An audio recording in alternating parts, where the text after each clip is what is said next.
Welcome back to PyBytes YouTube, and today I wanted to talk about the enumerate built-in. 3.9, that will do.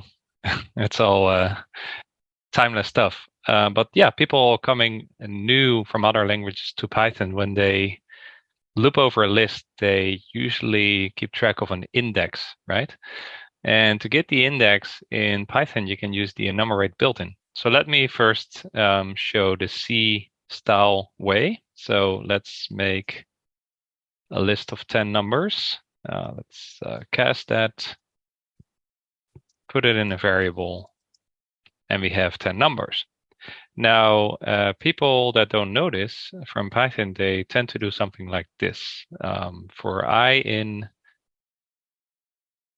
range length of numbers, and then show the index and also index into the list, right? And then you get the index 0 to 9, and you get the values 1 to 10.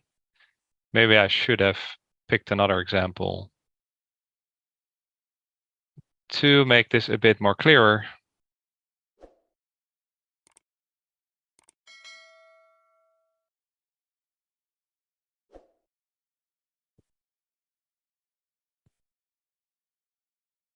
Because then we can talk about characters as the actual thing and the numbers as the indices. So let's do that again.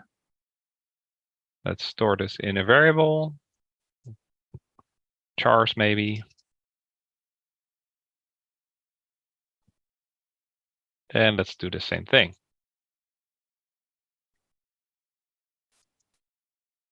So that's a bit clearer, like the numbers are the indices and the characters is the actual content we're looping through, right?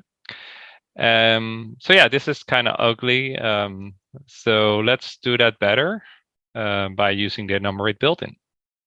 So for I in enumerate, now let's not do this yet, because there will be a tuple of two values we have to iterate over. But first, let's do the enumerate part. Well, that's very simple.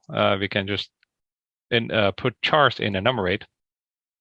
And again, we will get two values, the index and the actual character. Right? So same result and pretty beautiful, right? Compared to this longer format. Not only is enumerate shorter than this, you also don't have to do that clumsy indexing. And what if you want to start the number at 1? Well, turns out that enumerate has a start argument, which you can give any number, and then now the index starts at 1 instead of 0.